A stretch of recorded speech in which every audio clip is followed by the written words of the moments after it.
Hello again, this is Bill Lindeman with the Believers Business Center show with Carrie Sluter, and Carrie won't be here today. We have a special guest, Mike Siver, rhymes with diver, in case you don't remember his name, pronunciation. Mike Siver, who is a reality therapist, and he gave a presentation at the Believers Business Center last week, and it was astounding. There is really something to this reality therapy, and we just found out that the founder, William Glasser, just died less than a month ago in Los Angeles. He founded, he's a psychiatrist, and he founded this reality therapy. And Mike is going to talk about how we teach people to treat us. Is that right? We teach people how to treat us. How to treat us, okay. Yeah. I'm anxious to hear about this. Well, this week we want to talk about a different topic in the same book as Volume 1 of What Role Do I Play? Mm-hmm. And we teach people how to treat us. And that starts from mothers and children or fathers and children at a very young age. And when children get out of control or start to challenge authority, which they do at a young age, because they want to start doing what they want to do, and depending on how we respond to that, we teach them how to treat us. We either are assertive and authoritative, or we're say, please don't do that again, please don't do that again, please don't do that again. And they learn that all they're ever going to happen to them is please don't do that again. So we've taught them that we really don't carry a very big stick, and we don't have much authority. They don't have to do what we say unless they really want to. That follows up onto young adults, and if they know mom or dad says, well, all right, I'm going to give you 3 chances, and if you don't do it, then there'll be some consequences. So what you've taught them is, yeah, at the 3rd time they may do something, but you've also taught them that they don't have to do anything the first 2 times. Uh-huh. They don't have to stop behaving. They don't have to stop misbehaving or doing what they're doing for 2 times, because nothing's going to happen to them. Mm-hmm. And you wonder why that never changes. It's because we've taught them that. And we teach people how to treat us all through our life. As we grow up into young teens especially like to have friends. We all want to have friends, and we need friends for companionship and just to talk to. But young people want to have friends. They want to be popular. They want to be liked.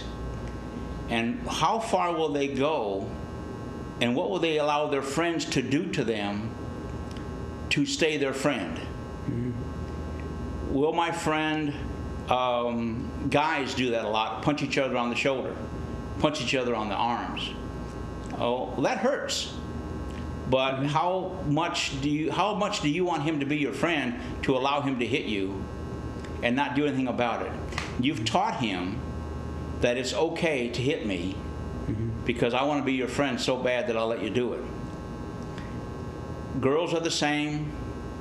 When they want other friends, they want female friends, they want young girl friends, they want boyfriends. What will people do to let other people, to make other people or keep other people as their friends? What will they allow other people to do? Mm-hmm. And then when we become a partner, we look for boyfriends, we start dating, or we go into a corporation. Somebody who we're working at desks, maybe cubicles, mm-hmm. and somebody will take your pencil off your desk. You tell him don't do it again, or her, don't do that again, I need my pencil, I need my pen, don't do it again. And they keep doing it. And all you ever say is don't do that again. So you've taught them that you don't have anything behind what you say. All you're going to do is talk. You've taught them that you don't have a lot of power, that you're not assertive enough, you're not aggressive enough. And I'm not saying we all got to fight all the time, but at some point we have to teach people that we mean what we say, and we say what we mean. Now, everybody's an individual, so they're going to do it their own way. But when you get married in a relationship, you teach your partner how to treat you.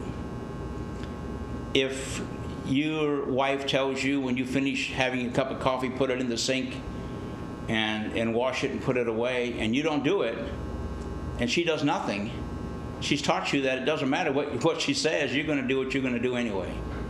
And the same with men and their wives. If you say, I want you to do this, I want you to do that, and they don't, and you don't say anything or do anything or have some way to correct that, you've taught them that what you say doesn't have any value, doesn't have any meaning. And you're only hoping people do what you say because they value you. And that's where you can turn this around by figuring out, what role do I play? And that's why I titled the books, What Role Do I Play?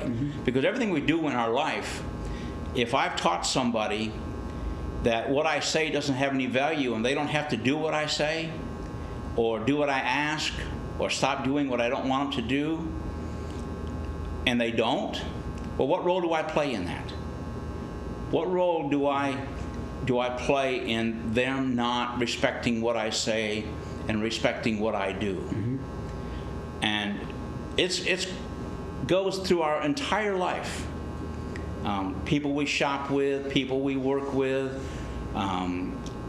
people that we transport with, groups that we run, teachers in school. Some teachers have authority and some teachers don't. Some teachers teach the children, it doesn't matter what I say, nothing's going to happen. You're still going to pass, or you might get a lower grade, but nothing's going to happen. I'm not going to send you to the principal. I'm not going to do this or do that. I'm not going to come and grab you. My words don't have any value. And it's at some point in your life you have to figure out what role you play in your relationship with everybody else. You have to establish your boundaries. If you don't have any boundaries, nobody's going to respect any boundaries. And this is not calling for people to be assertive and aggressive. It's just to establish what your boundaries are and what role you're going to play in your life and how far are you prepared to go to do that. If you're in an uncomfortable situation and you want it to stop and no one's listening to you, well, you have a choice of leaving.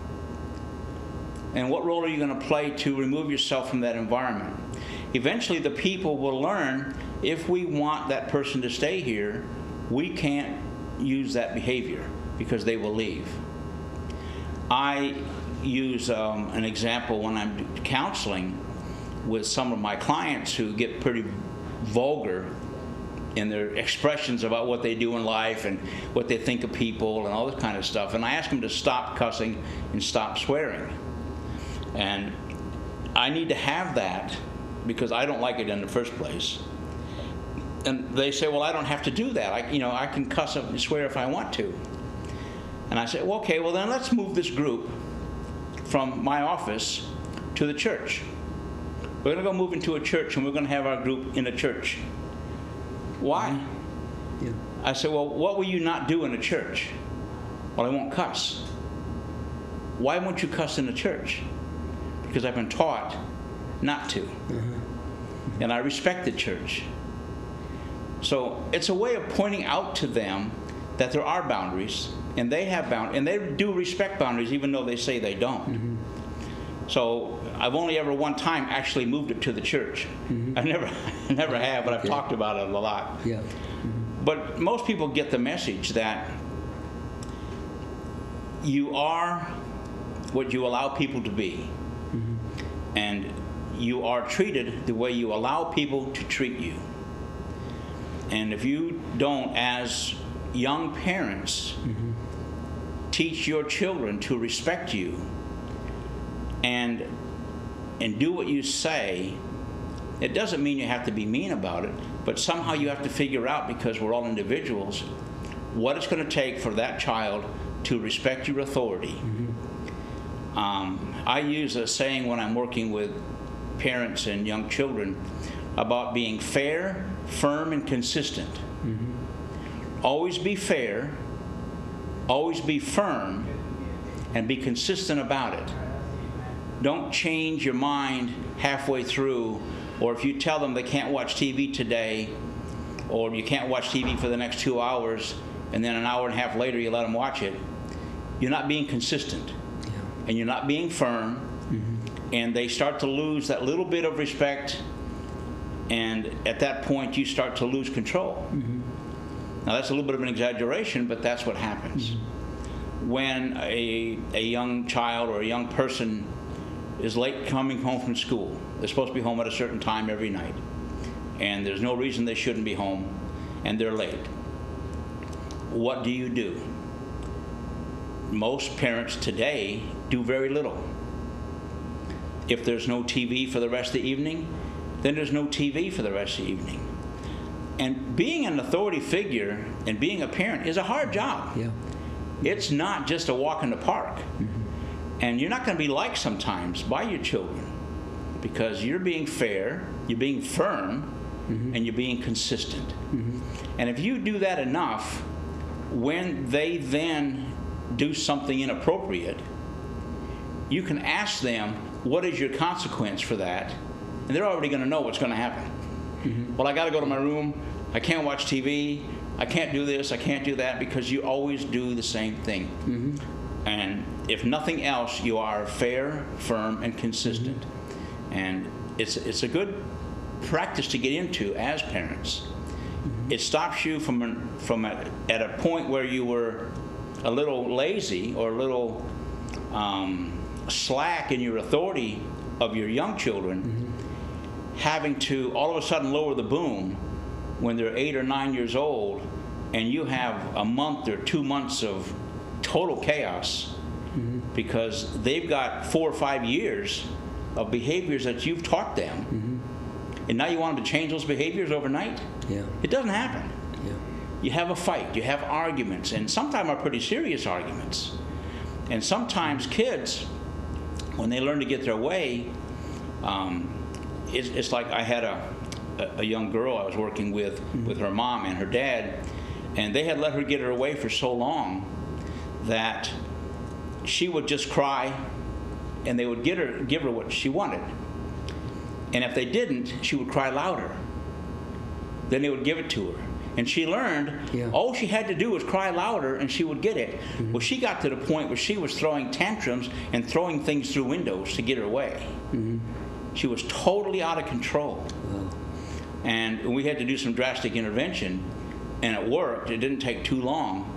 And she realized that she wasn't in control, that they were, and they in turn had to be taught how to be fair, firm, and consistent. And then they started sticking to it, and they have their up and downs still to this day, but they're a lot more comfortable in their relationship with their family. And parents need to learn that, and that's part of what I teach about what role that I play, as we teach people how to treat us, and until we figure that out, our life can be very difficult at times. I've got a couple of other short topics here that I'd like to talk about. One is called forced to agree. And I don't know how many times we've heard people say that, well, if you'll just listen to me long enough, you'll understand what I'm saying. If you don't understand what I'm saying, that means I didn't explain it right. And you have to be able to tell them, listen, I really hear you. I understand exactly what you said. I just don't agree with you. Well, if you don't agree with me, then I haven't explained it right. And they really believe that you're going to agree with them in the end because they believe they're right. And they don't give you the choice to disagree with them. And it happens so much in in young relationships and people trying to understand each other about, I feel this way, I feel strongly about this, and I think I'm right. Or it could be anything. It could be the ground, the trees, a car, or whatever. And I know I'm right, and if you'll listen to me, then you'll agree with me. But that's not true. We don't have to agree. We can understand. We don't have to accept it. Yeah. And so many people don't get that. Yeah. They really, really don't understand that. And there's another one here about the hammer and nail. And this is an old saying. I'm not sure who originated the saying, but if you go through life with the only tool in your psychological toolbox is a hammer, everything you deal with looks like a nail. Yeah. So you hit everything. You scream, you holler, you shout, and you don't have any tools in your toolbox to sit back and listen to what people are saying. You want your way. It's like we're teaching people how to treat us.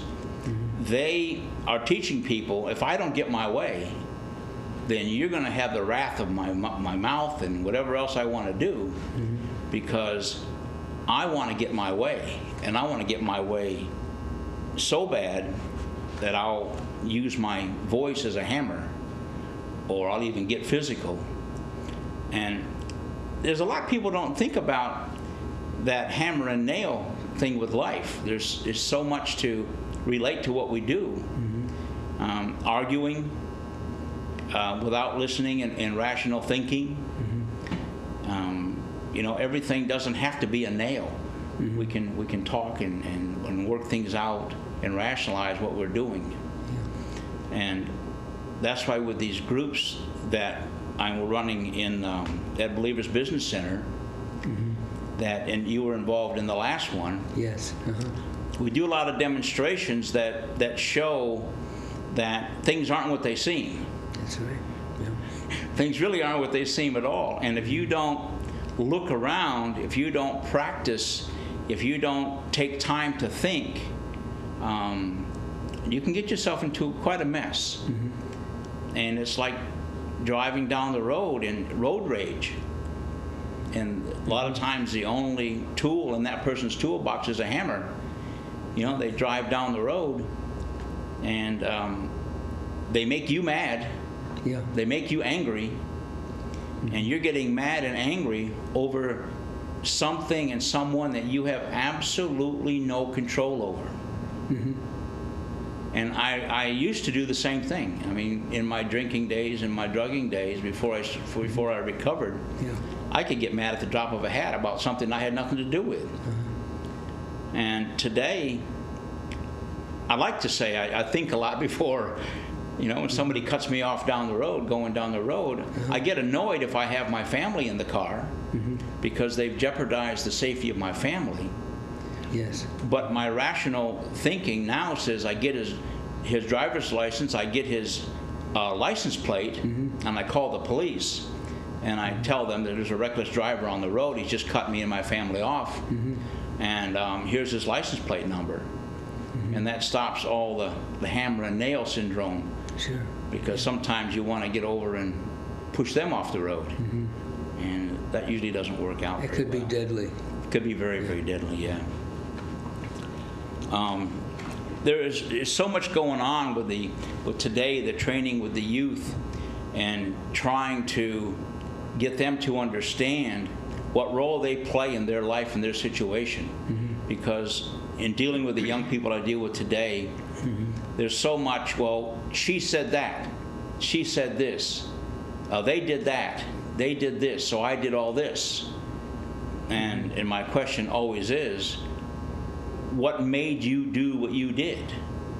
Why did you have to respond? Why did you have to hit them?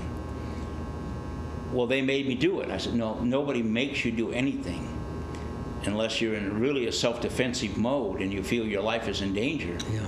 No one makes you do anything physical or verbal to somebody else. And if you do, it's because you're choosing to do that. Yeah. So you play a role in that. And when you choose to respond to someone else's negativity, it only escalates. It only gets louder and louder and becomes physical. In the end, if it doesn't stop before it gets too loud. Or one person will bring another friend in, then one person will bring another friend in. Next thing you know, you have an issue at hand that sometimes can get out of control. So I really work hard with people to look at young people, especially. What role are you playing in this situation? And you get a lot of young people's jealousies and jealousy on the football field, jealousy on the basketball court of players better. I can't be good enough. I'm not good enough. Well, you know, he's 6'7" and you're 5'6". There's a little difference there. Let's look at what you can do. And let's improve on that. Let's change the quality of what you want to do. You're competing with something that's right now out of your range. And what role are you playing in that? And you're not thinking about what else you can do. So we talk a lot about the activities kids do and why they do them, and how they can improve themselves and the role they play in their lives in keeping peace and harmony in their life. Now that's all nice flowery thinking and flowery talking. It's tough because it's so ingrained in the young generation today that you're almost dealing with everybody.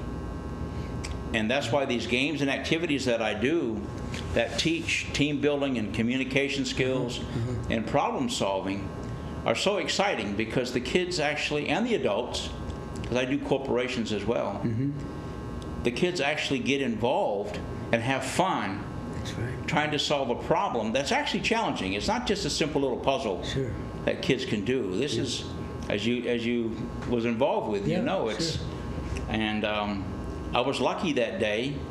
I got everybody. Nobody figured out what I was doing, so that was pretty good, and everybody learned a lot of lessons, and I learned lessons from them too. And you know, doing this activity, you have to be very sensitive about embarrassment and people's need to fit in. And you give them that opportunity. A good example is if I do an activity with parents, with mom and dad and the kids, 99% of the time, dad always takes over. He wants to be in charge. And in most cases, dad can't do the job without the support and help of the family in the activities that I create. He can't complete it by himself. And sometimes he's not the best leader. But he appointed himself as leader. And we talk about that. And what role did you play? A role sometimes dad could have played was, who wants to be in charge? You know, I'm the father and I'm supposed to be the charge, but this is a complicated little game here. Son, can you do this better than I can? Because we need to get this done. And it's communication skills, respecting yourself and your own ability to say, be strong and say, I'm not going to be in charge. Because I sit back and laugh when dad automatically takes charge and everybody follows what dad does. Never works. If you see some of these activities I do, it never works. So they have to step back and rethink about it. The communication skills are paramount on learning to communicate appropriately, not shouting, do what I say, do this, do that, because the game won't allow that to happen. It gets very confusing. So they have to communicate, solve their problem, and then they form a team and they move on to it. And I talk a lot about, when I'm getting the groups together with parenting skills, is the forming, storming, norming, and performing of groups. Now, a parent is a group. A family is a group. And when a couple get married, they're storming. They're learning each other's personalities, their attitudes, their likes, their dislikes, and they don't have that all figured out before they get married. A lot of times they get married too soon, but they're still trying to figure all these out. Once they figure all that out, what one likes to do at night, what the other one likes to do at night, what they like to do during the day, what they like to do on weekends. So now they're storming. They've gone from storming to performing. and they're actually performing as a couple and doing well. Yeah. Now a child comes along.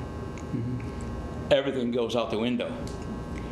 And people have to understand that relationships and groups, when some dynamic changes within the group, automatically you can go back to storming. Because with a new baby in a family that's been functioning, a husband and wife for a number of years, everything changes. Mom doesn't get to go out as often as she'd like. Dad doesn't get to go out as often as he'd like. The weekend things change. They got to consider weather and temperature and all kinds of stuff with a new baby. So they go back to storming. Yes. To work out the dynamics. And then that happens to every kid that comes along. Because then they used to work with 3. Now there's 4. And even with a corporation.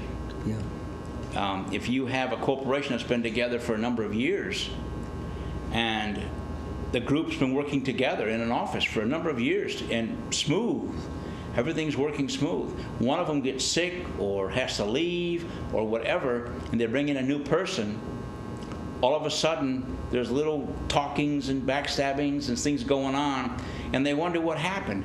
Well, we were such a smooth group a long time ago. We were working so good together. Now all of a sudden, everything's gone crazy. It doesn't work. What's going on? And if they think back, the day it started was the day the new person came in. Now, the new person's not a bad person. Yeah. Just doesn't fit into their mold. Sure. And their dynamics that they've got. So it makes it really tough until you can get people to understand the roles of the forming and storming of groups and performing and norming. And what role do they play in understanding that and knowing that, okay, this is going to change when Sally leaves and we bring in a new person, this is going to change. Yeah. And then accept that and make that work for them. Yeah. And that works well with families too. So. And you mentioned before we started the show that in order to change your life, you have to change it today. You have to make some changes today. You know, you can work on your problems behind those behaviors later, but you really have to change today, right? You have to make a decision to not drink or to not fight or not cuss, you know. Well, that's what we do in the reality therapy part of what we do. Right. Yeah. Is that you may have some issues from the past, and most of us do.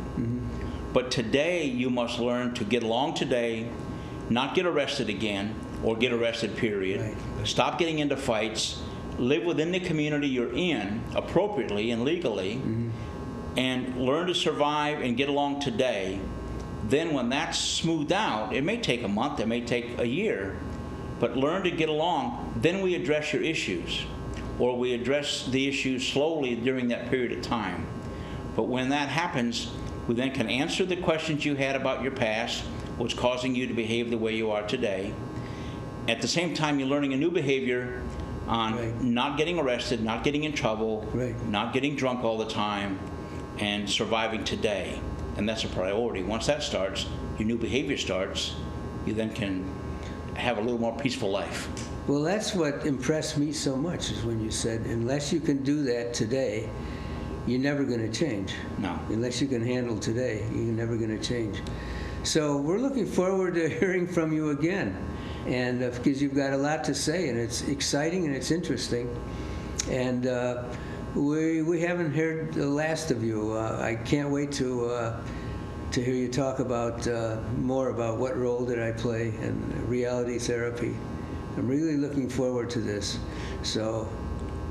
And if anyone would like to come and see a demonstration, on October 18th from 6 to 7 at the Believers Business Center, I'll be doing a demonstration and running a group there with some of the activities I'm talking about today. Okay. Well, we're out of time, so we'll be looking forward to that and hearing from you soon. Bye. All right. Thank you.